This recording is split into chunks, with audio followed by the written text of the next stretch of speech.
أعوذ بالله من الشيطان الرجيم بسم الله الرحمن الرحيم ولا تعجبك أموالهم وأولادهم إنما يريد الله أن يعذبهم بها في الدنيا وتزهق أنفسهم وهم كافرون. هذه آية مباركة كده اشتباه او د یو اشکال او د اعتراض جواب ذکر کی.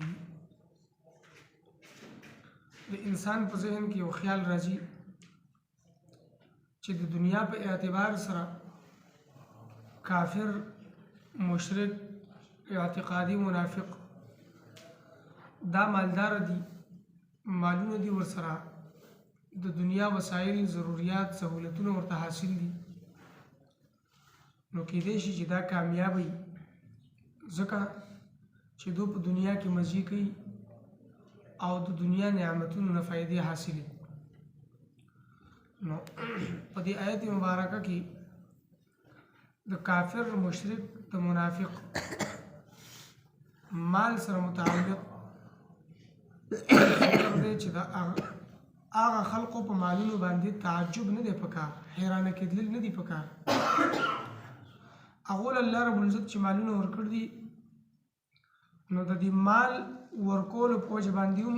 هغه د زیاتې سزا مستحق جوړي. اول خو د دنیا نعمتونه چې دي دنیاوي دا په بعضې خلقو باندې کم او په بعضو باندې زیات وي، او د دنیا الله تبارک و تعالی سره حیثیت، مقام او مرتبه د یو ماشي د وزر عمرهم نه ده. حدیث کې راځي که د یو ماشي د وزر عمرهمه د دنیا مقام او مرتبه د الله په نزد وی نو الله رب العزت به کافر له یو ګوټ اوبه نه وي ورکړي، خو الله سره د دې اړو حیثیت نشته دی. او دې دنیا ته او د دنیا ژوند ته متاع ویلی شي دي قرآن مجید کې. متاع دا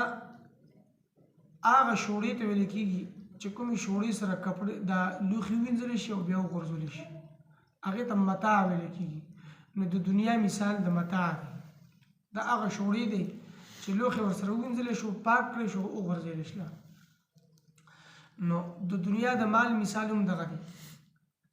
چې دا ظاهري طور سره خو انسان ته یو فایده ښکاري، یو نفع ښکاري، خو دا دغسې یو شوړه د انسان ته راغله او لاړله. نو کافر لکه مال دولت دا زیات ملاو دی، نو دا د کافر د کامیابی نښه او علامت نه دی چې کافر چېرته کامیاب شو او دته ځکه مال او دولت حاصل دی.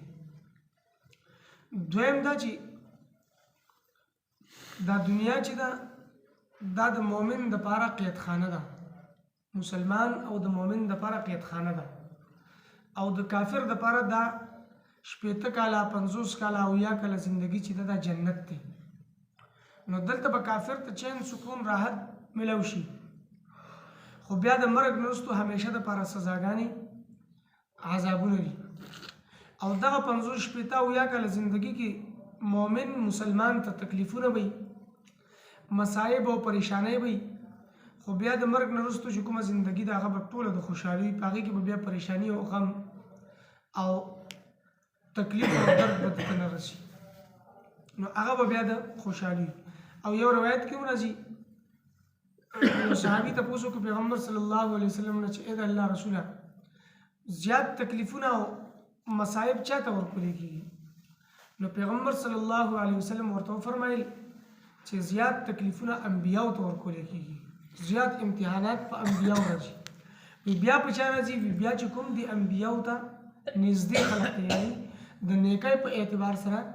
زیات نیک خلق دی، بیا کوم چې نیکو خلقو ته نږدې دي. نو انسان له چې تکلیف ورکولی کېږي او په انسان چې امتحان راځي مؤمن مسلمان باندې، نو دا د نیکیانو مناسبت سره چې د چا زیاتې نیکۍ وي نو زیات تکلیفونه، چې د چا کمې نیکۍ وي لږ کم تکلیفونه، چا نورې کمې نیکۍ نو نور کم تکلیفونه، تر دې چې کافر هغه د نیکیانو نه خالی دی، نو د هغه زندگی د مزو وي او دغه زندگی د خوشحالیانی لیکن دا مزي او دا خوشحالیانی دا ظاهری دي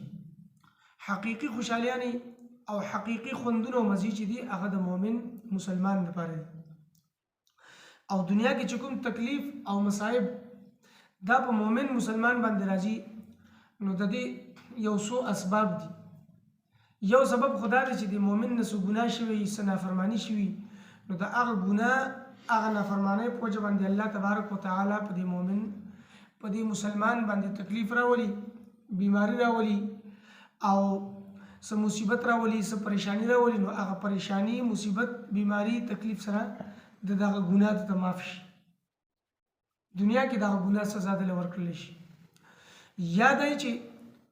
په جنت کې الله تبارک وتعالى دی انسان لا یو مقام یو مرتبه یو درجه تیار کړی او دا انسان خپل اعمال سره هغه مقام هغه مرتبه او هغه درجه ته نشي رسیدلی نو الله رب العزت په تکلیف راولي الله په مصیبت راولي نو هغه تکلیف او مصیبت په بدلی کې دل اجر ورکي او چې دل اجر او ثواب الله ورکي نو دغه جنت کې چې کوم مقام دل تیار دی هغه ته بیا دی ورسي او دغه مقام د مستحق وګرځي او په بیماری باندې اجر دا حدیثونه ثابت دي حدیث کې راځي غالبا عبد الله ابن مسعود رضی الله تعالی عنہ صحابي دی راغه پیغمبر صلی الله علیه وسلم خواته تشریف راوړو چې ګوري پیغمبر صلی الله علیه وسلم بیمار دی او تبه ده چې لاس یې ولګو وې دا الله رسول استغفر تبه ده ډیره زیاته ده یاو زما تبه ده خو زما ستاسو د عامو انسانانو په نسبت د دوه کسانو برابر تبه ده لکه ستاسو چې په دوه کسانو باندې تبه څنګه راځي دا چې په ما یوازې ده وې دا الله رسول تعالی خو به اجر هم بیا ډبلی وی او اجر به هم ډبلی چې څومره تکلیف زیات دی نو دومره اجر هم زیات دی نو چې تکلیف د دوه کسانو ملويږي نو اجر به هم د دوه کسانو ملويږي دوګنه وي نو مسلمان مؤمن باندې چې څومره تکالیف راځي او بیا د بخاری شریف احادیث دي یو مسلمان باندې تکلیف راغی دل په دې باندې اجر الله ورکی تر دې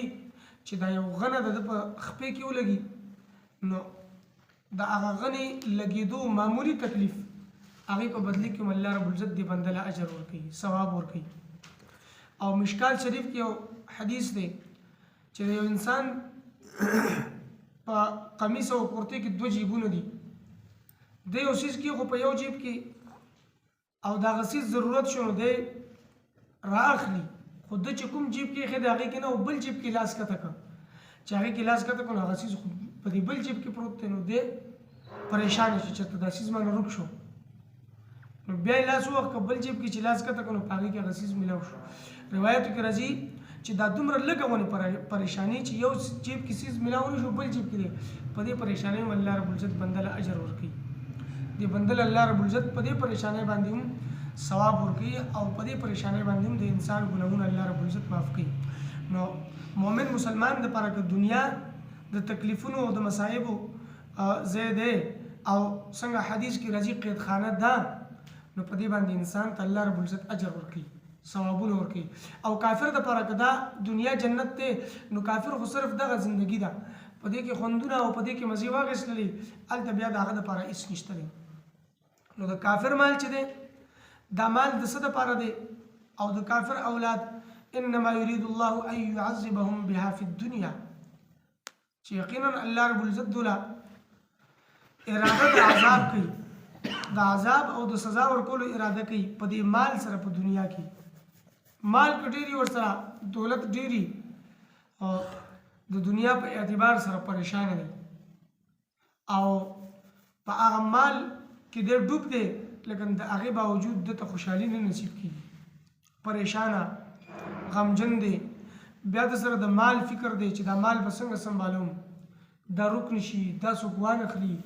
او د هغه د پر بیا جنگیدل بر سره مختلف طریقې د استعمالي دا د سزاګانې دي وتزهق انفسهم وهم کافرون او دغه سزا په صورت کې د روحونه وزي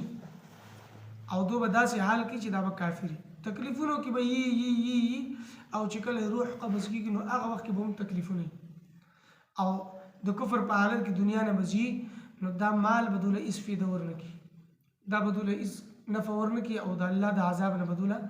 بچ نکي بل طرف ته مؤمن مسلمان دی نو د خپل مال ګټیوم په حلالي طریقې سره حاصلې او لګیوم په حلال ځایونو کې په حلالي طریقې باندې استعمالي، نو هغه مال چې دی هغه د لپاره فایدهمند شو، دنیا کې فایده هم حاصل شله او د آخرت په اعتبار سره د مجرم هم نه ګرځي. لکه څنګه روایتو کې راځي چې انسان پر ورځ د قیامت په خپل قدم نشي اوچتولی چې څو پورې دنه د 5 خبرو تپوس نه شي، دنه به الله تبارک وتعالی تپوس کی تعالی مې زندگی را کړو، زندگی دې څنګه تیرا کړه، پس کې دې تیرا کړه. دویم تپوس بل الله رب العزت دنه کی چې تعالی مې مال راکړ، مال دې پس کې تیر کړ. دریم تپوس تعالی مال دې څنګه ګټل او څنګه دې خرج کړ دې. او دریم تپوس بل الله رب العزت ځواني مې را کړو، ځواني دې ځواني کې دې څه کړ دې څنګه دې تیر کړ. څلورم تپوس خپل د علم متعلق وکي او پنځم تپوس چې د مال د حاصلولو متعلق، د مال متعلق به دوه تپوسونه، یو حاصل کړی دي څنګه، دویم خرج کړی دي کوم ځای کې، راوړی دي څنګه، پیدا کړی دي څنګه، کومې طریقې سره، حلال طریقه وه حرام طریقه وه، بیا دې خرج کړی څنګه دي، په حلالو ځایونو کې حرامو ځایونو کې. نو چې کوم سړی هغه جایز طریقې سره مال حاصل کی، جایز طریقې سره کمایو کی او په حلالو ځایونو کې خپل مال خرج کی، حرامو ځایونو کې نه خرج کی، نو دا سړی خو بچ شو. خو چې کوم سړی ناجایز طریقې سره حاصل کی یا حاصل خو جایز طریقې سره کو خو ناجایز ځایونو کې استعمال کی، د نافرمانۍ په ځایونو کې، د ګناه په ځایونو کې، او خپل د مال د په حرامو ځایونو کې خرج کی، نو ظاهره ده چې په دې کې هم دی ونیسلی شو، یا په ناجایز طریقې سره حاصل کو، نو په دې کې هم دی ونیسلی شو. نو چې مخلص مؤمن وي مسلمان، نو دی به د دواړو خبرو لحاظ او خیال ساتي. یو دا چې د مال زه حاصلوم دا طریقه جایز ده که ناجایز ده، دا چې کوم مال حاصلولو دپاره زه محنت او کوشش کوم، دا محنت او کوشش جایز ده که ناجایز ده. دویم دا مال اوس زه خرج کوم، په دې ځای کې زه خرج کوم، نو دا خرج کول په دې ځای کې جایز دي که ناجایز دي. نو مخلص مؤمن دې خبرو ته ګوري، د دې لحاظ ساتي. چې کله د دې لحاظ ساتي نو په دې تپوس کې به دی کامیاب شي، دې سوال کې به دی کامیاب شي چې الله رب العزت دنه تپوس وکړي، نو دی به جایز طریقې سره ګټلی، جایز طریقې سره به خرج کړي نو کامیاب، او چې ناجایز طریقې سره وګټو، ناجایز طریقې سره خرج کړي نو ناکام. او د کافرو د مالونو مثال دغه دی، کافر سره د حلال او د حرام تمیز نشته دی،